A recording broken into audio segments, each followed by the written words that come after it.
बिस्मिल्लाहिर्रहमानिर्रहीम। अस्सलाम वालेकुम नाज़रीन, मैं हूं मोहम्मद रिजवान सरवर और आप प्रोग्राम देख रहे हैं प्रॉपर्टी गाइड। नाज़रीन, इस वक्त पूरा मुल्क सैलाब की जद में आ चुका है और ख़ास तौर पर जब हम पंजाब का जिक्र करते हैं तो पंजाब का कोई ज़िला बाकी नहीं रहा जहां पर सैलाब ना आया हो। और वो इलाके जहां पर आज से 50 या 55 साल पहले तक ऐसे मामलात नहीं हुए, हम आज वो विटनेस कर रहे हैं। हम PDMA की जब बात करते हैं वो बड़ा एक्टिव नज़र आता है, गवर्नमेंट भी एक्टिव नज़र आती है, मगर ये जो सैलाबी रैला है अब सिंध की जानिब बढ़ चुका है। ख्वाह वो रावी की बात कर लें या सतलुज की बात कर लें, ये पानी बढ़ता ही जा रहा है। जब रावी का हम जिक्र करते हैं तो रूडा का इसमें क्या किरदार है, क्योंकि रूडा एक वो शहर है गालिबन जिसके बारे में ये कहा जाता है कि ये दरिया रावी के किनारे एक पूरा शहर आबाद हो रहा है।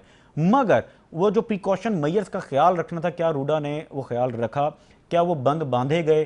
क्या आने वाले वक्त में क्या हो सकता है उसको फोरकास्ट किया गया कि सैलाब की सूरत हाल में किस तरह से आबादी को महफूज किया जाएगा, किस तरह से लाहौर शहर को महफूज किया जाएगा? लिहाजा इस पर आज बात करेंगे। मेरे साथ डायरेक्टर रूडा मौजूद होंगे इस प्रोग्राम में, मेरे साथ DG PDMA जनाब इरफान काठिया साहब मौजूद होंगे और काशिफ शहजाद साहब मौजूद होंगे जो रियल स्टेट डेवलपर हैं और रियल स्टेट पर नजर रखे हुए हैं। हम ओवरऑल जायजा लेंगे कि कहां पर गलती हुई और इस वक्त ऑपरेशंस कौन कौन से जारी हैं और क्या एहतियाती तदाबीर रही और क्या एहतियाती इकदाम हो रहे हैं। मगर तो नाज़रीन मेरे साथ मौजूद हैं मोहसिन अतीक साहब, डायरेक्टर हाइड्रोलॉजी रूडा से। मोहसिन साहब, आपको प्रोग्राम में खुशामदीद कहते हैं। मोहसिन साहब, रूडा की क्या हिकमत अमली थी? यकीनन फोरकास्ट में एक चीज़ वाज़े थी कि फ्लड आने वाला है और इस दफ़ा फ्लड की जो नौयत है वो क्या होगी ये भी अंदाज़ा था। तो पहले तो इस पर बात कर लेते हैं कि प्लानिंग क्या थी, क्योंकि वो तो सब कुछ आया है, इस वक्त क्या सूरत हाल है और इसके जद में क्या कुछ आ चुका है, मगर वो प्लानिंग पर थोड़ा मैं चाहता हूँ क्या प्लानिंग थी और वो यकीनन उस पर एग्जीक्यूशन आपके एंड से तो हुई होगी, लेकिन वो आउटपुट क्या निकला उसका? जी, थैंक यू फॉर इनवाइटिंग। एक तो हमारी लॉन्ग टर्म प्लानिंग है, that is construction of embankments, वो तो इंटैक्ट है अपनी जगह। और एक है कि इस साल ड्यूरिंग द एग्जीक्यूशन एक फ्लड अगर हो गया है, तो 11 तारीख को जब हमें अंदाजा हुआ कि थीन डैम जो इंडियन साइड पे है वो भरने के करीब है, तो हमने फौरन एक फ्लड इमरजेंसी सेल कायम कर दिया जिसमें हमारी 24 आवर्स मॉनिटरिंग भी थी और गवर्नमेंट डिपार्टमेंट्स के साथ हमारा एक राब्ता भी वहां से कायम हो जाता है। अच्छा। इसके बाद हमने अपने focal person for PDMA, Punjab irrigation department और तमाम डिपार्टमेंट्स के लिए फोकल पर्सन हमने बाय 26 हमने नॉमिनेट कर दिए थे। जिस दिन फ्लड आया उससे 2 दिन पहले फिर हमने मशीनरी, मुख्तलिफ गांव हैं हमारे फेज 1 में और फिर नीचे शादरा मोटरवे का ब्रिज और उसके नीचे मोलनवाल, अच्छा, यहाँ पे हमने मुख्तलिफ मशीनरी खड़ी कर दी थी। अच्छा, जिससे ये था कि अगर कहीं इरोजन हो रही हो तो इरोजन कंट्रोल के लिए मिट्टी पत्थर जो भी हम डाल सकें। तो एक तो ये होता है कि ठीक है वहाँ फ्लड आता है तो इवैक्यूएशन हमारी हो जाती है, ठीक है, लेकिन किसी का कोई घर ना गिरे, कोई लपेट में ना आए। और इसके अलावा हमने टाइमली जब हमें पता लगा कि कितना रेला जनरेट हो रहा है वहां से, तो हमने सिविल डिपार्टमेंट्स को एक फ्लड इनंडेशन मैप, यानी ये जो फ्लड का रेला आ रहा है तकरीबन 2,30,000 था जैसा के मुकाम पे उस वक्त, तो ये कितने इलाकों में इनंडेट कर सकता है और वहाँ टाइमली इवैक्यूएशन कर दी जाए ताकि कोई सैलाब की जद में फंस ना जाए, रास्ते ना कहीं बंद हो जाए लोगों के निकलने के, और वो एक महफूज जगह पे पहुंच जाए। तो इनने टाइमली सारा कुछ मुकम्मल कर लिया था। अच्छा। तो इससे फायदा ये हुआ कि अल्हम्दुलिल्लाह एक तो कोई भी कहीं भी ये नहीं रिपोर्ट आई कि कोई स्टक हुआ हो फ्लड में, लपेट में आ गया हो। मगर मोहसिन साहब ये महज किसी एक हाउसिंग स्कीम का वाकया नहीं है, रूडा पूरा का पूरा गालिबन इसकी लपेट में है और बहुत सारे ऐसे प्रोजेक्ट जो रूडा की NOC जारी होने के बाद जिन्होंने प्रोजेक्ट्स लॉन्च किए और गालिबन हज़ारों ने लाखों की तादाद में लोगों ने इन्वेस्टमेंट कर रखी हैं, वो तमाम तर ज़मीनें इसकी जद में हैं और इसके साथ साथ जो ज़रई ज़मीनें हैं, यानी बेशुमार नुकसान हुआ है।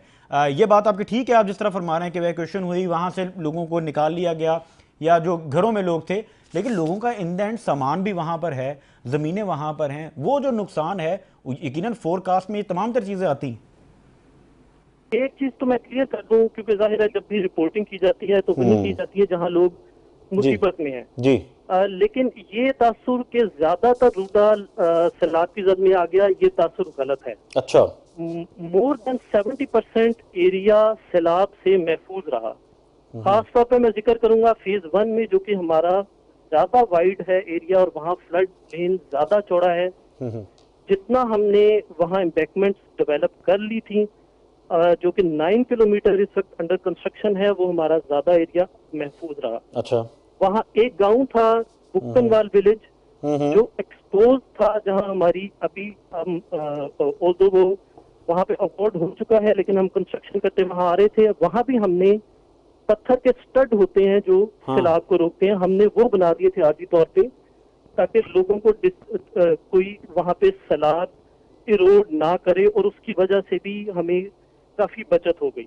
नीचे आए तो शादरा का ज्यादातर इलाका महफूज रहा, सिर्फ कुछ इलाका है फरखाबाद का जहाँ पे चंद इंच इनंडेशन हुई और वो भी फिर नीचे उतर गया।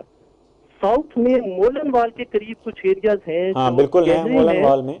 जी जी। वहां पे ज्यादा डिस्प्लेसमेंट हुई क्योंकि वो ज्यादा गहरे इलाके हैं। एक तो वो रिवर का ओल्ड पाथ जो कि उसकी क्रीक खत्म हुई थी, और वहां पे मैं ये भी वाजे करता हूँ कि ज्यादातर एरिया वो है जहाँ पे जो इनंडेट हुआ वो अभी रेगुलेटेड नहीं थे, रूडा के प्रोसेस में नहीं आए थे, तो वो ज्यादा वहाँ पे प्रॉब्लमेटिक हुई क्योंकि उनको किसी प्रोसेस के थ्रू नहीं रूडा में थे। तो ये रूडा का ज्यादातर इलाका अल्हम्दुलिल्लाह महफूज रहा और बर वक्त इंतजामात से किसी भी किस्म के। चलिए मोहसिन साहब, ये तो आपका कहना है कि इलाका महफूज रहा, मगर ज़मीनी हकायक सामने हैं, बहुत सी फुटेजेस भी आ रही हैं, बहुत सी ऐसी प्रॉपर्टीज़ हैं। बल्कि मैं आपसे ही सवाल, आपका ही इस पे मौक़िफ़ जान लेते हैं। जो रूडा की अपनी प्रॉपर्टीज़ हैं, यकीनन कोई हिफाजती तौर पर कोई प्लान किया गया होगा।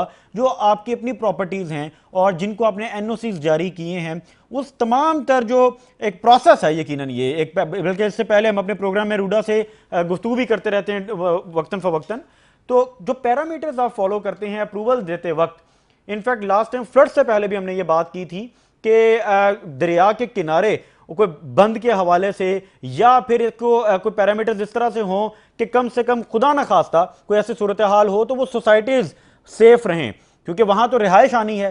चलिए, तो अल्लाह का करम है कि अभी रिहाइश वहाँ पर नहीं आई, मगर जो सूरत हाल है इसके बाद हम देखते हैं जो उनकी ज़मीनें हैं उनका तो नुकसान हुआ, प्रॉपर्टीज़ का नुकसान हुआ, वो उसके लिए कोई प्लानिंग पहले नहीं की गई थी, क्योंकि वो तो एक बहरहाल एक नुकसान तो है। जी बिल्कुल, यहाँ पे कुछ इलाके ऐसे हैं जहाँ पे बहरहाल प्लॉट एग्जिस्ट करते थे और वहाँ पे पानी आया, और वहाँ पे हमारे एसओपीज हैं कि जब तक रूडा अपनी कंस्ट्रक्शन करता हुआ डाउन स्ट्रीम पे आ रहा है, क्योंकि फ्लड जाहिर है फ्लड मैनेजमेंट ऊपर से नीचे की तरफ होती है, नीचे से ऊपर की तरफ नहीं होती।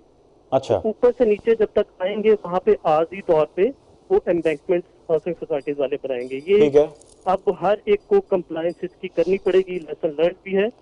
तो ये तो अंडरस्टूड है ना मोहसिन साहब, ये तो पहले भी हमें अंदाजा था, यानी इट मींस कि हम तैयार थे कि ये फ्लड आएगा और यहाँ पानी आएगा, उसके लिए फिर इकदाम तो नहीं हुए। इसीलिए एसओपीज भी बनाए गए और ये एग्री हुए, और एसओपीज की कंप्लायंस भी बहुत जरूरी है। अब ये लेसन लर्न हर एक के लिए है कि जो एसओपीज रूटा ने ले डाउन किए हैं, डिफाइन किए हैं, वो उनसे कंप्लायंस जरूरी है।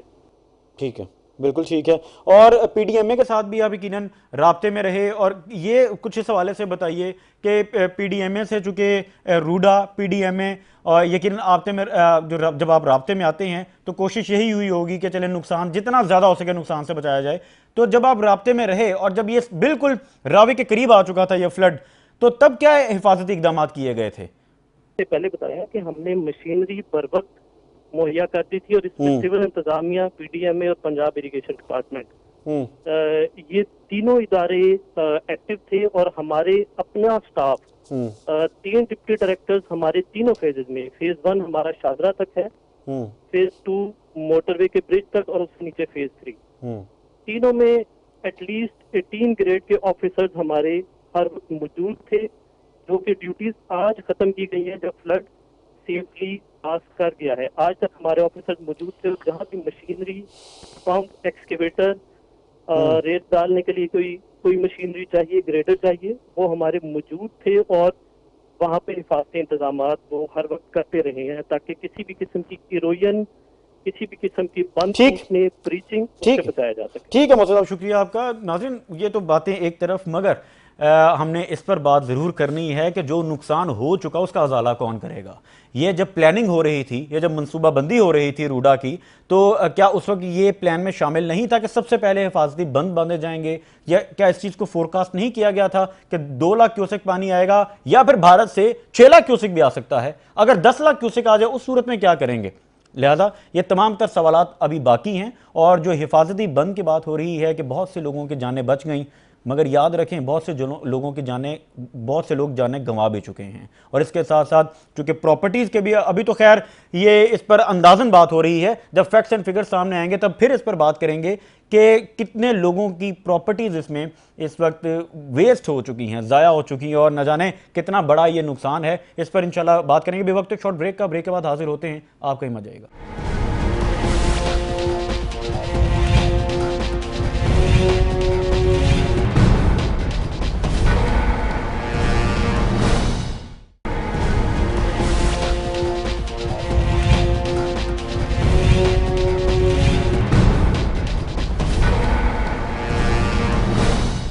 वेलकम बैक नाज़रीन, आप प्रोग्राम देख रहे हैं प्रॉपर्टी गाइड। गुफ्तगू का सिलसिला जारी करते हैं जो ब्रेक से पहले बात हो रही थी। जी नाज़रीन, मुझे प्रोग्राम में ज्वाइन किया है DGPDA में जनाब इरफान काठिया साहब ने। आपको प्रोग्राम में खुशामदीद कहते हैं इरफान साहब।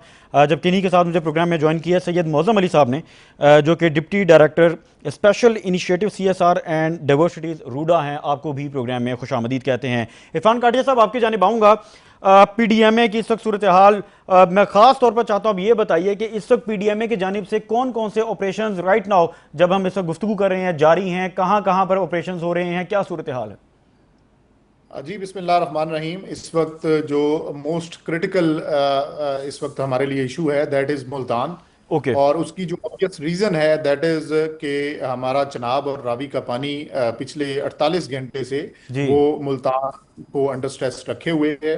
और दूसरा फिर मुल्तान की तहसील जलालपुर पीर वाला वो ऐसा मुकाम है कि जो ना सिर्फ रावी और चनाब के इकट्ठे पानी से मुतासर होता है, बल्कि वो सतलुज भी उसको परली तरफ से वो इफेक्ट करता है, जिस वजह से ये एक डबल पॉइंट हमारा बना हुआ है। ठीक है। और यहाँ पे हमने पिछले 72 घंटे में massive evacuation from the flood plain वो करवानी पड़ी। और इस वक्त तक चीफ मिनिस्टर पंजाब ने, क्योंकि कुछ पैनिक कॉल्स के बाद ये अहकामात जारी किए और हमने वहां पे बैठ के अब तक majority of the people they have been evacuated successfully. और इस वक्त कोई life threatening situation Jalalpur Pirwala पे नहीं है। इसके अलावा अगर क्रिटिकल पॉइंट मैं आपसे बता सकूं तो, क्योंकि अगले 24 से 48 घंटे अब हेड मोहम्मद वाला अलीपुर जिला मुजफ्फरगढ़ वहां पे हमें इशू रहेगा। अच्छा। और इसी तरह डाउन द लेन जो राजनपुर और रहीम यार खान के तहसील लियाकतपुर है, वहां पे इस वक्त मैसिव इवैक्यूएशंस जारी हैं। अल्हम्दुलिल्लाह कोई जानी नुकसान इस वक्त तक रिपोर्टेड नहीं है।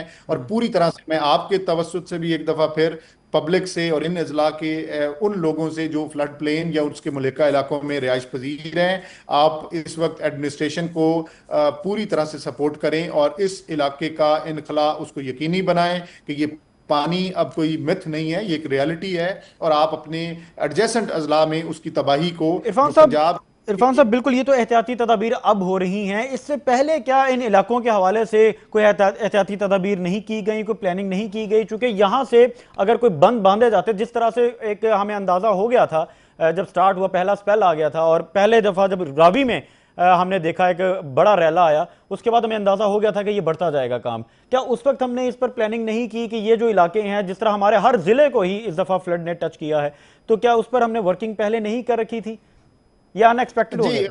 मेरे ख्याल में इसको समझने का इस तरह से जरूरी है इस मामले को और इस फैक्टर को कि ये जो पानी हमारे पास 10,70,000 क्यूसेक्स मैक्सिमम चनाब में आया, ये 1955 के बाद हेड कादराबाद और हेड बल्लोकी के मुकाम हेड खानकी के मुकाम से ये पानी गुजरा।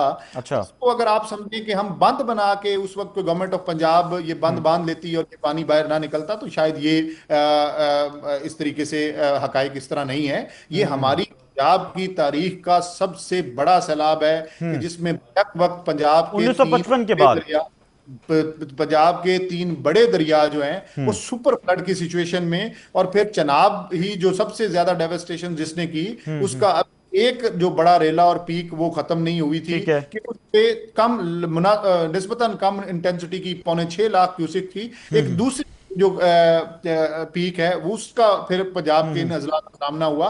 हमें मल्टीपल प्लेसेस पे एम्बैंकमेंट्स को ने जैसे फरमाया कि उनको मजबूत करना था या बड़ा बिल्कुल करना बिल्कुल। था, उसकी बजाय हमें ब्रीच करने पड़े कि हमारे जो क्रिटिकल स्ट्रक्चर्स ठीक। थे, डिजाइन कैपेसिटी होती हाँ है। हाँ।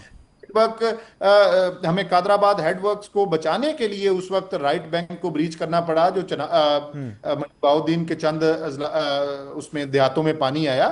इसी हम्म तरीके से रिवाज ब्रिज का ब्रीच है, गढ़ महाराजा ब्रिज का ब्रीच है, या फिर माई सफूरा बंद, रावी पे हाँ सिदराई हाँ। के ब्रीच है। ये ठीक है। वाइटल को एट स्टेक आ गए थे और उनको वल्नरेबिलिटी थी, और उनको बचाने के लिए फिर ये सारे हमें ब्रिजेस करने पड़े। और मेन जो चीफ मिनिस्टर पंजाब की हदायत थी कि जी किसी जी। जगह पे पानी अगर अर्बन सेंटर्स उसमें कोई खास तौर पे लोगों की जानें जो हैं वो एट स्टेक हैं, तो हमें फौरन फैसले लेने ठीक है। हैं। ठीक है। फिर हमने फैसले लिए जी। अच्छा इरफान काटिया साहब, ये जिस तरह से आप इवैक्यूएशन का सिलसिला बता रहे हैं, इवैक्यूएशन तो हो गई और ये बर वक्त काफ़ी अजला में हमने देखा कि पीडीएम ने जिस तरह से काम किया, पीडीएम ने, और जिस तरह से लोगों की जानें बचाई, इस पर यकीनन हम सराहते भी हैं। मगर ये इवैक्यूएशन के बाद का क्या प्लान है? यकीनन आगे का कुछ प्लान होगा जब ये पानी निकलेगा, या इसको निकालने का भी कोई तरीकाकार प्लान किया गया होगा, तो आगे का क्या लाएअमल है? जी बिल्कुल, ये डिजास्टर मैनेजमेंट में सबसे पहले तो रेस्क्यू है, और रेस्क्यू अब हम काफ़ी हद तक काफ़ी सारे अजला से मुकम्मल करके अब मुल्तान और जो मलिका डाउन स्ट्रीम अजला हैं उन पे रेस्क्यू पे तवज्जो है पूरी तरह से ठीक पंजाब है। गवर्नमेंट। इसी तरीके से फिर रिलीफ है, जितने भी अजला हैं जिनसे ये पानी गुजर गया और इनंडेशंस हुई, वहाँ पे प्रॉब्लम्स बने, वहाँ पे रिलीफ कैंप्स हैं। में इस वक्त भी अगर मैं पंजाब में बात करूं तो 80,000 लोग इस वक्त पंजाब के तकरीबन 450 रिलीफ कैंप्स में 24 घंटे वो रिहाइश पजीर हैं, जिनको ना सिर्फ 3 टाइम का क्वालिटी फूड इंश्योर किया जा रहा है, उनको हम मेडिकल और लाइफ स्टॉक का कवर भी प्रॉपरली दे रहे हैं। इसी तरह इन तमाम इलाकों में वाटर बॉर्न डिजीजेस, मलेरिया और बाकी बहुत सी चीजें, बीमारियां बिल्कुल पैदा होती हैं जी। चीफ सेक्रेटरी पंजाब, तमाम एडमिनिस्ट्रेटिव सेक्रेटरीज और डिस्ट्रिक्ट एडमिनिस्ट्रेशन, ठीक है। डिवीजनल एडमिनिस्ट्रेशन पूरी तरह से सैलाब मुतासरीन के साथ शाना बशाना खड़े हैं। बिल्कुल ठीक है। बड़ा अहम सवाल है इरफान काठिया साहब कि अभी जिस तरह हम बात कर रहे हैं कि इवैक्यूएशन का सिलसिला जारी है और ये बढ़ता जा रहा है, अगले 24 से 48 घंटे बड़े अहम हैं, जो आपने जिस तरह से जिक्र किया। मगर हमने कुछ इलाके ऐसे भी देखे जहां पर अब तक लाशें भी नहीं मिली, कुछ अब जो हम सोशल मीडिया पर भी देख रहे हैं ऐसे मामला भी हैं, तो उनके लिए भी कोई ऑपरेशन जारी है, उसके हवाले से क्या अपडेट आपके पास? जी ये बिल्कुल सोशल मीडिया की हर बात जो है वो लोगों में इस्तराब और पैनिक का भी सबब बनती है। हम इसीलिए कोई चाह रहे हैं कि ऐसी ऑथेंटिक सिचुएशन खबर जो है वो हम नहीं। तक पहुंचे कि कितने लोग इसमें जी उन्होंने जानें बिल्कुल। गंवाई। जी मैं गुजारिश कर रहा हूं कि अब तक 26 अगस्त से जब से ये सुपर फ्लड्स की सिचुएशन शुरू हुई, अभी तक 66 कीमती जानें, 66 कीमती जानों का नुकसान हुआ। ठीक है। और इनमें कोई एक जान भी ऐसी नहीं है कि जिसमें रेस्क्यू की कॉल हुई हो और वो कॉल नॉन रिस्पॉन्सिवनेस की वजह से खुदा न खास्ता जान गई हो। ओके। इसमें कल जो लाहौर में छत गिरने के वाकये में बच्ची की जान गई वो भी शामिल है। इसमें चंद दिन पहले आसमानी बिजली के गिरने के जो वाकयात हुए वो भी शामिल है। और ठीक है। इसमें दरियाई इलाकों में एक्सीडेंटल डेथ्स भी वो शामिल हैं। और ये तमाम डेथ्स का अगर ओवरऑल डेटा का एनालिसिस किया जाए तो ये सारी की सारी एक्सीडेंटल इन नेचर हैं, और कहीं पे ऐसा नहीं हुआ कि कोई रेस्क्यू की कॉल हुई हो और लोग ठीक है। इंतजार कर रहे हैं और वो ना पहुंचे और खुदा न खास्ता कोई कीमती जान का नुकसान हुआ हो। जी बिल्कुल ठीक। इरफान साहब, आपके रिकॉर्ड के मुताबिक इस वक्त कितनी ज़राई ज़मीन जिसका हमें अल्टीमेटली एक बहुत बड़ा नुकसान है, चूँकि इंसानी जानों के हवाले से हम बात कर रहे हैं, बहुत से मवेशी, बहुत से जानवर, हम वो भी वीडियोस देख रहे हैं मीडिया, सोशल मीडिया पर, और बड़ा अफसोसनाक वीडियोस आ रही हैं। इसके साथ साथ जो ज़राई ज़मीनें हैं जहाँ पर किसान की मेहनत होती है, और यकीनन वो इवैक्यूएशन तो हो गई, वो अपने घर बार छोड़कर एक दफ़ा एक तरफ आ तो गई हैं, जाने तो बच गई, मगर जो एक बहुत बड़ा नुकसान हो चुका है ज़मीनों का, और जिस तरह से अब एक शॉर्टफॉल भी आएगा पूरे मुल्क में, इसकी एक फिजा कायम होगी महंगाई की। हम आज बल्कि अभी प्रोग्राम से पहले डिस्कस कर रहे थे कि जिस तरह आटे की कीमतों में एक इजाफा हो चुका है, इसी तरह सब्जी की कीमतों में होगा, और बहुत कुछ आगे फेस करना पड़ सकता है। कुछ इस हवाले से भी यकीनन डिस्कशन हुई होगी। सवाल इसको किस तरह से आप देख रहे हैं? जी बिल्कुल, अभी तक अनफॉर्चुनेटली 19.5 लाख एकड़ रकबा जो है और फसलें, खड़ी फसलें वो तबाह हो चुकी हैं। साढ़े और उन्नीस उनमें लाख सबसे बड़ा शेयर जो है वो चावल की फसल है, जो तकरीबन 8 लाख और 34 हजार एकड़ पे मुश्तमिल, जो जिसको नुकसान पहुंचा। इसी तरह फॉलोड बाय शुगर एंड मेज, जो मकई की फसल है, और इसी तरह चारा जात और बाकी सब्जियां। तो ये एक बड़ा रकबा है जिसका फार्मर्स बहुत को बड़ा काफी नुकसान। नुकसान भी हुआ। और चीफ मिनिस्टर पंजाब इसके ऊपर ऑलरेडी एक हेफ्टी पैकेज उस पे ठीक। अनकरीब इंशाल्लाह अनाउंस करेंगी, और तमाम लोगों का हर किस्म का जो नुकसान है, वो जानी हो, वो क्रॉप्स का हो, वो स्ट्रक्चर्स का हो, या वो लाइफ स्टॉक का हो, उसको गवर्नमेंट ऑफ पंजाब और चीफ मिनिस्टर पंजाब उसको पूरी तरह से कॉम्पनसेट करने का इरादा रखती हैं। जी बिल्कुल ठीक है, अभी वक्त तो एक शॉर्ट ब्रेक का नाज़रीन, ब्रेक के बाद हाजिर होते हैं और गुफ्तगू का सिलसिला इंशाल्लाह शुरू करते हैं।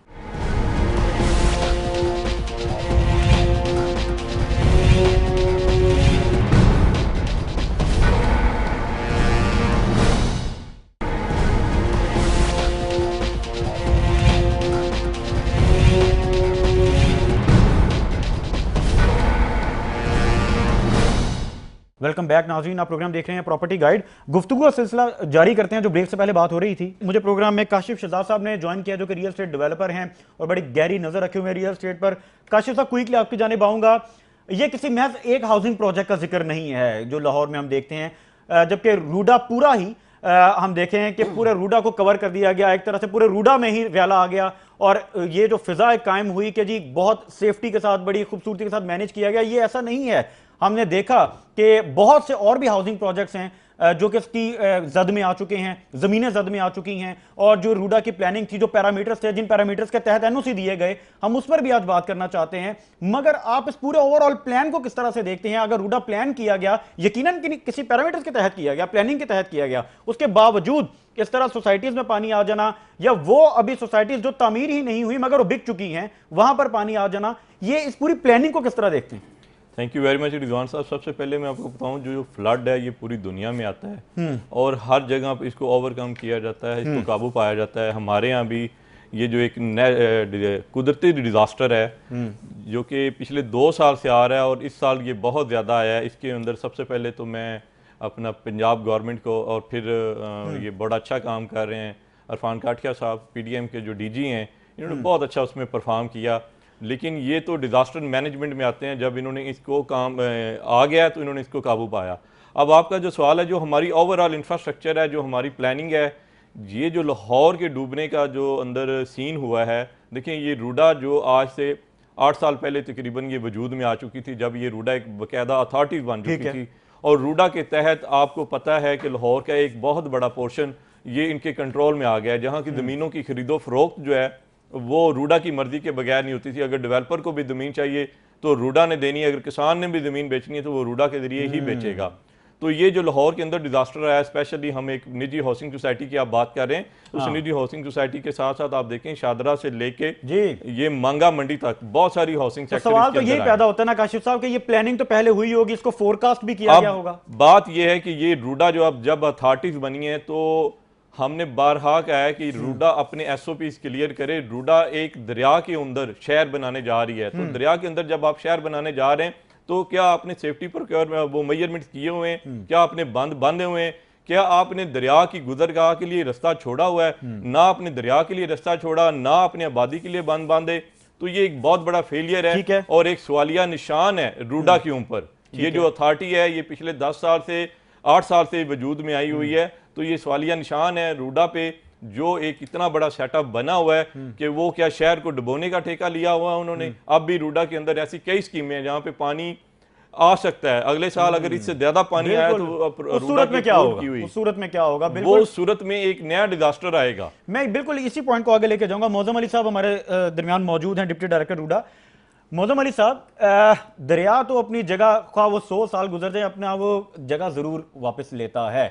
और रूडा का जिस तरह से प्लान बनाया गया, जिस तरफ इशारा किया काशिफ साहब ने, जो बात कर रहे थे कि गुजरगाहों का ख्याल रखा गया या नहीं, इसको किस तरह से आप देखते हैं? और ये जो इस दफ़ा हो चुका है, अब तो प्लानिंग पर हमने क्या बात करनी है या फोरकास्ट क्या करना है, ये तो सब कुछ हो चुका है। इस पूरी जो भी कुछ हुआ इसके हवाले से खास तौर पर पैरामीटर्स बताइए। क्या पहले से रूडा ने कोई बंद बांधने वाला सिलसिला तो खत्म हो गया, क्या फोरकास्ट नहीं किया था कि इस लेवल तक नुकसान हो जाएगा? अच्छा, बेसिकली मैं थोड़ी सी करेक्शन भी करना चाहूंगा। जो अभी काशिफ साहब ने कमेंट्स पास किए हैं जी, वो कमेंट्स किए हैं कि जो रूडा का मास्टर प्लान अगर आप लोग देखें तो उसमें किसी सूरत भी दरिया के अंदर शहर आबाद नहीं किया जा रहा। ठीक है, ऑल्दो कि ये हमारी टेक्निकल टीम इसके ऊपर ज्यादा बेहतर कमेंट कर पाती, लेकिन चूंकि इसको मैं भी थोड़ा समझता हूँ और हम लोगों को बार बार ये नैरेटिव दे रहे हैं कि ये जो रिवर बेड है इसमें एनक्रोचमेंट्स हुई हैं। अच्छा। और जो भी इलीगल सोसाइटीज इसमें बनी हुई हैं जिनको एनओसीज वगैरह नहीं दिए गए या जिनके कुछ प्रोसेस में चीजें चल रही हैं, जिनको नोटिस गए हुए हैं या जिन जगह पे शादरा में या जिस जगह पे लोगों ने एनक्रोचमेंट्स की हुई हैं वो ज्यादा अफेक्ट हुए हैं यहाँ से। अदरवाइज अगर आप देखें तो हमारे जो रिवर की एम्बैंकमेंट है टोटल 46 किलोमीटर का रिवर है। उस 46 किलोमीटर में से इस वक्त तकरीबन 7 किलोमीटर की एम्बैंकमेंट हो चुकी है और अल्हम्दुलिल्लाह जहां तक एम्बैंकमेंट हुई है वहां तक कोई डैमेज नहीं हुआ। ठीक है, तो अभी चूंकि हम लोग इस तरह के मॉडल पे चल रहे हैं। मौजूम साहब, एक छोटा सा गुजारिश है, एक सवाल है।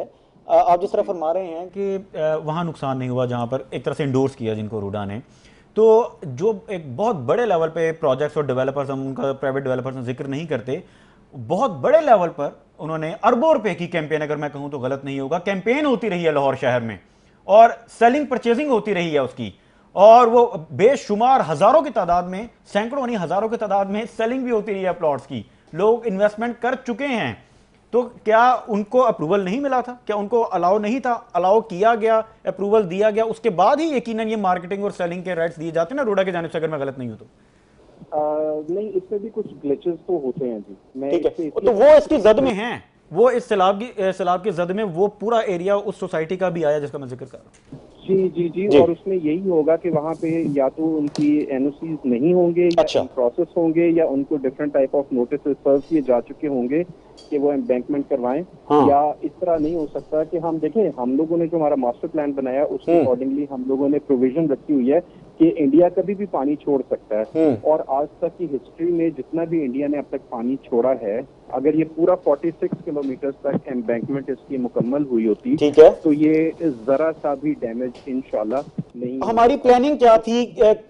2 लाख, 4 लाख, 6 लाख क्यूसेक कहां तक हम इसको मैनेज कर सकते हैं, प्लान कर सकते हैं? तक तो जो टेक्निकली जो मैक्सिमम पाकिस्तान में पानी का जो फ्लो आया है अब तक, वो तकरीबन कोई 5.5 से 6.5 लाख का रेला है, ठीक है, ये अभी तक आ चुका है। तो जो हमारा मास्टर प्लान है उसमें हम जो रिवर की चैनलाइजेशन करेंगे और इसके जो एजेस हैं, इसकी जो एम्बैंकमेंट है, इसको यूनिफॉर्म करेंगे और रिवर ट्रेनिंग वर्क जो हमारा है उसके अकॉर्डिंगली ये तकरीबन 6 लाख प्लस क्यूसिक के पानी के रेले को इजीली मैनेज कर सकेगा। ठीक है, अच्छा। और अभी जो अब तक वर्किंग हुई, अब तक जो स्ट्रक्चर इसका बना, क्योंकि इंफ्रास्ट्रक्चर तो मैं नहीं कहूंगा उस तरह से नहीं बन सका था अभी तक, जो भी स्ट्रक्चर बना क्या उस हद तक था? ये किस हद तक था, बल्कि आपसे पूछ लेते हैं कि क्या ये 2 लाख क्यूसेक तक होता, 3 लाख क्यूसेक, ये इसकी क्या यूं कहने के इसकी क्या हदूद क्या थी? देखिए, जो अगर तो मैं बार बार इसलिए कह रहा हूँ कि चूंकि मेरा डिपार्टमेंट जो है वो टेक्निकल डिपार्टमेंट नहीं है। अगर हमारे टेक्निकल या हाइड्रोलॉजी डिपार्टमेंट के यहाँ पे कोई स्टाफ मेंबर्स मौजूद होते तो इसके मेरी डायरेक्टर हाइड्रोलॉजी रूडा से भी बात हुई है अभी पिछले सेगमेंट में, तो मैं चाह रहा था चंद एक बातें आपसे भी पूछें। हाँ जी, तो वो ज्यादा बेहतर कमेंट कर पाते हैं, लेकिन अगर इसकी कंप्लीट एम्बैंकमेंट हुई होती, कंप्लीट 46 किलोमीटर की एम्बैंकमेंट हुई होती, तो ये 600,000 प्लस क्यूसिक का ये इजीली मैनेज कर सकते थे। तो इंशाल्लाह हम जो आगे आने वाले वक्त में फोर्स कर रहे हैं कि इसकी जो एम्बैंकमेंट है इसको इंशाल्लाह हम लोग बहुत तेजी से मुकम्मल करने की कोशिश करेंगे ताकि आने वाले। अच्छा, क्विकली बता दीजिएगा जो नुकसान हो चुका है जिन डेवलपर्स का या जो ज़मीनों का, रूडा की ज़मीनों का चलें कर लें, हम आगे नहीं जाते, जो रूडा की प्रॉपर्टी है, ज़मीनों का नुकसान हुआ, और जो एक आम आदमी है उसने बाइंग की उन बिल्डर्स, उन डेवलपर्स के साथ जिनको रूडा ने एनओसी दिया, और इस वक्त वहाँ पर पानी इतना खड़ा है कि ये कई दिन गुजर जाने के बाद भी पानी वहाँ से नहीं जा सका, और यकीनन वो भी फोरकास्ट करते हैं, हर शख्स इन्वेस्टमेंट अपने बच्चों के लिए, अपनी नस्लों के लिए करता है, तो वो तो सब लोग घबरा गए हैं। तो आगे के लिए क्या प्लानिंग की गई है? किस तरह से कॉम्पनसेट करेंगे? बेसिकली इसमें हमारे डिफरेंट डिपार्टमेंट हैं, development and building control department है, लीगल डिपार्टमेंट है और इंजीनियरिंग और हाइड्रोलॉजी डिपार्टमेंट है। ये इस वक्त मोस्ट डेफिनेटली ऐसा नैरेटिव बिल्ड करेंगे कि इन लोगों के साथ हमने कैसे निगोशिएट करना है और कौन सी चीजें मिसिंग थी, कौन सी चीजें कंप्लायंस नहीं हुई थी, कौन सी चीजें कंप्लाइड थी, तो हम उसके अकॉर्डिंगली ये नैरेटिव अभी इंशाल्लाह सामने आएगा। अभी लिटिल टू अर्ली के मैं इस पर ठीक है काशिफ साहब, आपकी जानिब आऊंगा। जिस तरह अभी जिक्र करें रूडा के हवाले से, और ये बहुत बड़ा एरिया, गालिबन 1.25 लाख एकड़, अगर मैं गलत नहीं हूं तो 1.25 लाख एकड़ से 1.5 लाख एकड़ का एरिया है, और यकीनन इस पर पहले से प्लानिंग इस लेवल की होनी चाहिए थी कि ये जो वाकया हुआ है ये नहीं होना चाहिए था। इसमें लाखों लोगों की इन्वेस्टमेंट्स हो चुकी हैं। खैर, इस पर मजीद बात भी करेंगे। आप क्या समझते हैं जो हाउसिंग प्रोजेक्ट्स बनते हैं, हम कुछ प्राइवेट हाउसिंग प्रोजेक्ट्स की भी बात कर लेते हैं, यकीनन जब हाउसिंग प्रोजेक्ट बनता है तो उसके तो ये शामिल होता है ना प्लानिंग में कि सीवरेज का निज़ाम कैसा होना चाहिए, यहाँ पर इंफ्रास्ट्रक्चर कैसा होना चाहिए, फ्लड की सूरत हाल में देखें, ये तो इस तरह की कुदरती आफात तो आती ही हैं, मगर हमारा काम है कि हम प्रिकॉशन मेजर्स को मद्देनज़र रखते हुए प्लानिंग करें और अपनी पूरी एफर्ट करें। तो हाउसिंग प्रोजेक्ट्स आपको लगता है कि इस चीज़ को फॉलो करते हैं, क्योंकि इस फ्लड ने बहुत कुछ हयां कर दिया? रिजवान साहब, हमारा अनफॉर्चुनेटली एक ऐसे मुल्क में इंफ्रास्ट्रक्चर ये डेवलप होता है प्राइवेट हाउसिंग के ऊपर, जहाँ पे किसी अथॉरिटी का भी शायद बस नहीं चलता, या अथॉरिटियाँ सो जाती हैं या बस नहीं चलता। जब ये इंफ्रास्ट्रक्चर डेवलप हुए होते हैं, ये रातों रात तो नहीं होते। यहाँ दरिया के अंदर बनाई गई ये सोसाइटियाँ, उनको देखें वो अब पानी के अंदर आ गई हैं, और यहाँ ऐसी जगह पे इंफ्रास्ट्रक्चर बनाए गए हैं जहाँ पे बैन थे, जहाँ पे एक ग्रीन जोन था, जहाँ पे फ्लड एरिया था। अब हम कहने को तो कहते हैं कि हमारा इरिगेशन डिपार्टमेंट बड़ा एक्टिव है, वो इनको नहीं देखता। हम सिर्फ एक एलडीए को या मुतलका अथॉरिटी को इसका कसूरवार नहीं ठहराते। ठीक है, हमें सारी अथॉरिटी को हमें देखना पड़ेगा कि हमने कहाँ क्या क्या गलत किया है। ठीक है, देखिए, आज आप बात करते हैं कि डेवलपर का नुकसान हुआ, इस सारे सिनेरियो के अंदर किसी डेवलपर का कोई नुकसान नहीं हुआ। नुकसान उन लोगों का हुआ है जिन्होंने अपनी जमा पूंजी से घर बनाए हुए हैं, नुकसान उन लोगों का हुआ है जिन्होंने अपने पेट काट के अपने बच्चों के लिए घर बनाए हुए हैं। फिर वो खौफजदा हो गए, कोई नुकसान नहीं हो गए हैं, बिल्कुल इनका कोई नुकसान नहीं हुआ। और ये मेरी वक्त के जो गवर्नमेंट है, मैं चीफ मिनिस्टर साहबा से एक रिक्वेस्ट है कि वो स्पेशली पंजाब के अंदर जो 83,000 हाउसिंग सोसाइटियां इलीगल हैं, काइंडली उनके बारे में एक्शन लिया जाए।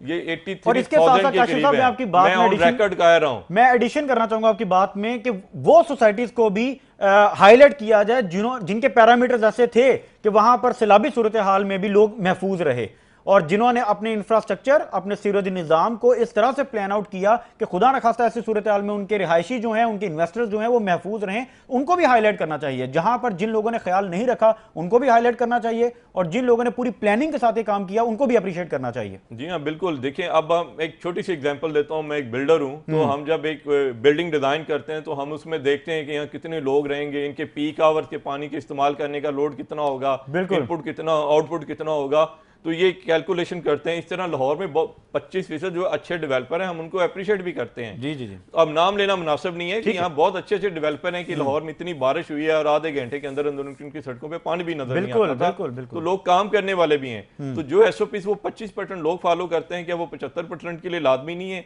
क्या हमारी अथॉरिटी सोई होती हैं जब लोगों को ख्वाब बेचे जाते हैं? ये रूडा की बात कर रहे हैं, क्या रूडा में लोगों को नहीं पता कि कहाँ क्या हो रहा है? रूडा अथॉरिटी ने क्यों आंखें बंद की हुई हैं जानबूझ के? अगर रूडा ने वहां एनओसी दिया है या नहीं दिया, और रूडा की वो हदूद के अंदर वो हाउसिंग सोसाइटी बनी है, तो रूडा ने उसको बनने कैसे दिया? सही। क्या कोई भी हाउसिंग सेक्टर या कोई भी डेवलपर रियासत से बड़ा है? रियासत से बड़ा गुंडा तो नहीं है वो। रियासत तो रियासत है, और रूडा के पीछे रियासत खड़ी है। तो रूडा को भी और एलडीओ को भी ये चाहिए, और स्पेशली इरिगेशन को चाहिए। ये सबसे बड़ा मसला इरिगेशन डिपार्टमेंट का है कि जिनके कमजोर बांध टूटे हैं या जिन्होंने आगे से इसकी प्लानिंग की नहीं की। उसके बाद जब हम शहरी आबादी की तरफ आते हैं तो उसमें मुतल्लिका अथॉरिटीज हैं, चाहे जीडीओ हो जाए, गुजरांवाला डेवलपमेंट अथॉरिटी होगी, चाहे एलडीओ हो गया, अभी हम इफेक्ट है, ऐसे ही एमडी है, मुल्तान डेवलपमेंट अथॉरिटी है। इन सारों को भी चाहिए कि जब ये किसी भी हाउसिंग सेक्टर की इजाजत दें या वहां इलीगल बन रही है तो उसके खिलाफ एक्शन लें, क्योंकि गरीब बेचारे लोग जो जमा पूंजी के साथ वहां लुट जाते हैं, वो उनको नस्लें गुजर जाती हैं, दोबारा घर नहीं बनता। बिल्कुल। और ये तमाम तर जो प्लानिंग्स हैं नाज़रीन, वो पहले करनी होती हैं, वो बड़ा ज़रूरी है। चूंकि रूडा भी इदारा तो हमारा ही है, और हम रूडा की बात कर लें, हम किसी भी इदारे की बात कर लें, चूंकि प्लानिंग नहीं हुई तो नुकसान बड़ा हो गया, लिहाजा ये जरूरी है कि हम इस पर बात करें और निशानदेही करें कि कहां कहां नुकसानात हुए और कहां कहां से नुकसानात से हम बच सकते थे अगर प्लानिंग बेहतर होती और वक्त पर। क्यों काशिफ साहब, अगर वक्त पर इंप्लीमेंटेशन हो जाती तो बड़े नुकसान से बच सकते थे। देखिए, रूडा एक ऐसा प्रोजेक्ट है जो हमारी मुल्क की तकदीर बदल सकता है, लेकिन ये तकदीर बदलने के लिए हमें उसके फैसले करने चाहिए। और मेरी ये किसी पे तनकीद नहीं है, लेकिन अगर काम खराब हुआ है, वहाँ पे लैप्स हुए हैं, तो ऑफ कोर्स ये महकमे पे ये आयद होती है कि उनके कहीं ना कहीं यहाँ पे प्रॉब्लम है। मैं इसको वादा तौर पे क्या कहूँगा आपको, एक गवर्नमेंट का महकमा है कि कहीं ना कहीं कोई नेग्लिजेंसी है स्टाफ की या वहाँ पे लापरवाही है, अदरवाइज रूडा जैसा प्रोजेक्ट हमारे मुल्क का कर्जा उतार सकता है। इतना खूबसूरत शहर डिजाइन हो सकता है, ये 7-8 लाख क्यूसेक की बात करते हैं, ये 10 लाख क्यूसेक का रेला भी यहाँ से गुजार सकते हैं। बिल्कुल, अगर रावी की सही गुजरगाह को सही तरह से डिजाइन किया जाए, यूटिलाइज किया जा सकता है और प्लानिंग के साथ। अगर क्योंकि हमें हर वक्त हर तरह के सिचुएशन के लिए तैयार रहना होता है। अब अगर हम 6 लाख क्यूसेक की बात कर रहे थे, कल को 10 लाख क्यूसेक, वही बात आ गई। अगर इस तरह से पानी आ जाता है उस सूरत हाल में हम क्या करेंगे? क्योंकि कल को यहां पर जब हाईराइज बन जाने हैं, कल को यहां रिहाइश हो जानी है, हमने महफूज तो करना है अपने रिहायशियों को, लिहाजा इस पर नजर दौड़ाने की और गौर व फिक्र की बहुत जरूरत है। अच्छा, बहरहाल काशिफ साहब, अभी जो भी सूरत हाल है, और अभी हम जब पहले काठिया साहब से गुफ्तगू कर रहे थे, उन्होंने बताया कि एक तरह मुल्तान जो है, मुल्तान रीजन जो है वो भी हाई अलर्ट पे है। और इस दफ़ा तो जो फ्लड आया है, कोई ज़िला नहीं बाकी रहा, हर ज़िले को इस फ्लड ने टच किया है। ये 1955 के बाद काठिया साहब जिक्र कर रहे थे कि इस तरह का फ्लड आया। तो यकीनन अब ये इख्तिताम की तरफ है और हम अल्लाह पाक से दुआगो भी हैं कि जो 10th स्पेल की बात हो रही है वो ना आए और चीज़ें आसान हो जाएं, चूँकि एक बहुत बड़ा नुकसान हो चुका है। वो आप जाने भी गंवा दी हमने, मवेशी बहुत सारे मुश्किलात में हैं, फिर उनका जो चारा होता है उसके लिए बहुत मुश्किलात हैं। आप देखें कि हम जिस तरह अभी जिक्र कर रहे थे कि ये सब्जियों में और दालों में, ये अभी वो शुगर के वाले से बात कर रहे थे, आटे के वाले से बात, ये तमाम तो एक बहुत बड़ा आगे एक तरह से क्राइसिस नज़र आ रहा है। तो ऐसी सूरत हाल में चूँकि ये सब कुछ वाबस्ता है in and real estate sector के साथ, तो रियल स्टेट सेक्टर को आप किस तरह से देखते हैं? ये सारा जो सिचुएशन है इसको किस तरह से ओवरकम किया जा सकता है और आगे क्या होने वाला है? जी हाँ रिजवान साहब, रियल स्टेट फैक्टर जो सेक्टर है वो इसमें सबसे ज़्यादा अफेक्ट हुआ है। वो इस तरह हुआ है कि देखिए, आपकी कोई भी सब्जी है वो 2 से 3 माह में दोबारा ग्रो कर जाएगी, आपकी मीट की भी ज़रूरतें पूरी हो जाएंगी, हमने मैक्सिमम एनिमल को रेस्क्यू कर लिया है। रियल स्टेट जो आपकी ना वो डिमोलिश हो गई है। किसी भी सैलाबी गुजरगाह से अगर पानी गुजर गया तो उस मकान की बुनियादें कमज़ोर हो जाती हैं। और इस टाइम मकान मेरे ख्याल के अंदर जो पंजाब के अंदर 8 लाख से ज़्यादा जो हाउसिंग सेक्टर है, घर हैं जो मुतासर हुए हैं। अब रियल स्टेट का इस पर फैक्टर क्या होगा? अब 2 फैक्टर होंगे। एक तो रिजवान साहब, जहाँ से पानी गुजर गया वहाँ ज़मीनों के रेट नीचे आ जाएंगे, वहाँ लोग घर नहीं बनाएंगे, वो लोग घर ढूंढेंगे एक ऐसी जगह पे जहाँ पे आबी गुजरगार ना हो, जो अफेक्टेड नहीं हुआ, या वो ऐसी सोसाइटियों में जाएंगे जहाँ पे बारिशों से कोई प्रॉब्लम नहीं हुआ, तो वहाँ पे हाउसिंग सेक्टर महंगा हो जाएगा। ये डिमांड और सप्लाई का फर्क आ जाएगा, the value of the housing sector. Secondly, जो सबसे बड़ा आना है वो आपका मटेरियल होना है। आपको पता है कि अभी आपका जो करंट शहर लाहौर है ये वर्टिकल की तरफ जा रहा है, क्योंकि वर्टिकल ज़रूरत है, क्योंकि लाहौर स्मोक की वजह से एक ऐसे नरगे में आ गया, स्मोक के नरगे में आ गया। उसकी सबसे बड़ी वजह जो ट्रैफिक का काज है, मैं अक्सर अपने प्रोग्राम में कहता हूँ कि ट्रैफिक की वजह से हमारा इस 80% स्मोक है। और उसकी वजह सबसे बड़ी है कि जो आपकी अनप्लैंड ऑर्गेनिक किस्म की हाउसिंग सेक्टर हैं, जिन पे रोड का इंफ्रास्ट्रक्चर अच्छा नहीं है, जहाँ पे पब्लिक ट्रांसपोर्ट नहीं है। अब वही हाउसिंग सेक्टर अच्छे चलेंगे जहाँ पे पब्लिक ट्रांसपोर्ट है या इंफ्रास्ट्रक्चर अच्छा है, तो वो उनकी वजह से जो बेहंगम फैलाव हुआ है उसकी वजह से मुल्क के अंदर वर्टिकल का ट्रेंड चला है। अब वर्टिकल की जो कास्ट ऑफ कंस्ट्रक्शन है ये आपकी रेजिडेंशियल से महंगी होती है। अब जब ये मुल्क के अंदर अचानक आप पे ये आफत, कुदरती आफत आ पड़ी है, 8 लाख घरों की सिर्फ हम पंजाब के अंदर बात कर रहे हैं, हम KPK की बात नहीं कर रहे, हम GB की बात नहीं कर रहे, और अभी हमें ये नहीं पता कि सिंध में क्या होना है, क्योंकि सिंध में ये सारा लोड इकट्ठा होकर गुजर रहा है। तो अल्लाह खैर ये से करे कि वहाँ से खैरियत से हो जाए। अगर आप इसको इस तरह कैलकुलेट करें कि इस मुल्क के अंदर 1.5 मिलियन के करीब घरों दोबारा रीबिल्ड होने हैं, तो हमारी सीमेंट की इंडस्ट्री, स्टील की इंडस्ट्री तो यही है रिजवान साहब। तो ये इतनी प्राइस अफेक्ट होनी है कि महंगाई बढ़नी है। एक महंगाई तो वो आर्जी होगी जो अभी अभी हम सब्जी और फ्रूट खाने में तंगी हो रही है। ये जो महंगाई है ये प्रोजेक्ट पे इफेक्ट करेगी, ये आपके हाउसिंग सेक्टर पे इफेक्ट करेगी, ये लोगों की लिविंग कास्ट जो पहले ही बहुत बढ़ गई थी और लोग अपने लिए घर नहीं बना सकते थे, वो अपार्टमेंट की तरफ जा रहे थे। अब उस डेवलपर को प्रोजेक्ट बनाना बहुत मुश्किल हो जाएगा। आपका कहना ये है कि जो मटेरियल कॉस्ट है उस पर भी एक बड़ा इफेक्ट आने वाला है। जी हाँ, मैं यहाँ बात कोट करूंगा, हमारे बिलावल भुट्टो जरदारी साहब, वो बारहा प्राइम मिनिस्टर से एक रिक्वेस्ट कर रहे हैं कि आप एग्रीकल्चर एमरजेंसी नाफज करें, आप खादें सस्ती करें, आप इसी तरह बिजली के बिलों में सस्ते करें ताकि जिम्मेदार स्टैंड कर सकें। ठीक है, क्योंकि अभी काठिया साहब ने बताया कि कोई 36 लाख एकड़ के करीब ये रकबा जो है वो हमारा 8 लाख एकड़ के करीब जो वो सैलाब के अंदर आ गया है। तो इसी तरह आपके जितने घर हैं, तो मेरी प्राइम मिनिस्टर ऑफ पाकिस्तान से ये गुजारिश है कि आप कंस्ट्रक्शन इंडस्ट्री को भी इमरजेंसी में नाफज करें 19.5 लाख और लीफ दें, क्योंकि यहाँ से लोगों का रोजगार है, यहाँ पे लोगों ने रहना है, यहाँ से इंडस्ट्री चलनी है। तो इस सैलाब का जो सबसे बड़ा आपको फाइनेंशियली डिजास्टर आया है वो रियल एस्टेट में आया है और इसका इफेक्ट आपकी कॉस्ट ऑफ कंस्ट्रक्शन पे पड़ना है। बिल्कुल, कॉस्ट ऑफ कंस्ट्रक्शन पे भी पड़ना है और इसके साथ साथ वो लोग जो बेघर हो गए हैं, जब उन्होंने रीबिल्ड करना है और फिर वो जो ज़मीनें हैं, तो काशा आप नहीं समझते कि आने वाले वक्त में उन पर जो एक खौफ की तलवार है वो भी रहेगी, चूँकि वो ज़मीनों पर पानी गया है इस दफ़ा जो कभी गालिबन पिछले 50 साल से नहीं गया, तो उनके लिए एक रिहाइश जो है ये एक बहुत बड़ा चैलेंज बन गया। इसके साथ साथ जिस ज़मीन पर वो काश्त करते हैं वो भी एक चैलेंज बन गया। यानी ये तो बहुत सारी चीज़ें ऐसी हैं जिन पर अब काबू पाना बहुत ज़रूरी हो गया। देखिए, ये डिजास्टर अचानक ही नहीं आया, ये हम कहते हैं कि ये कुदरती आफात है। ये पिछले 4 साल से माहौलियाती जो मौसमी तब्दीलियां हैं उसके बारे में है। 3 साल से केपीके में डिजास्टर आ रहा है। हम ये समझते थे कि केपीके में आया, पहाड़ों में आया, हमारी तरफ नहीं आएगा। और गालिबन पिछले साल भी एक बड़ा डिजास्टर हुआ था, ये हमने उससे शायद उस तरह से। और रिजवान साहब, अगले साल इससे भी ज्यादा होना है क्योंकि हमारे ग्लेशियर पिघलना शुरू हो गए हैं यहाँ भी। अब देखिए, पूरी दुनिया में ये जो मौसमियाती तब्दीली है वो है, लेकिन इसका पाकिस्तान जो है ना अफेक्टेड, वो नंबर 1 या नंबर 2 के अंदर है।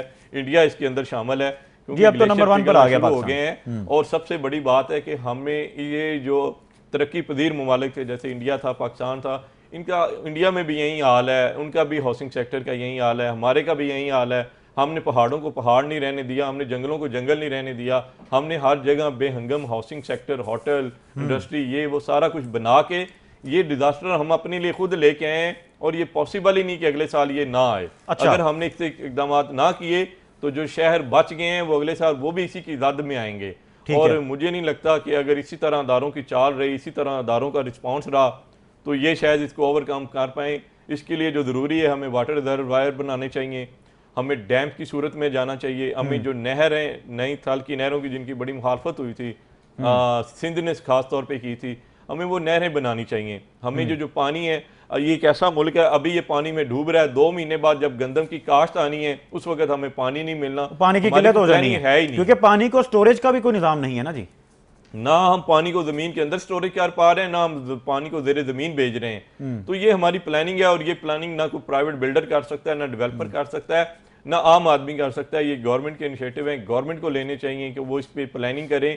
ये डिजास्टर आगे बढ़ने हैं, काम नहीं होने। और इंडिया ने जब भी डूबना है उसने पानी छोड़ना ही छोड़ना है, ये अंडरस्टूड सी बात है।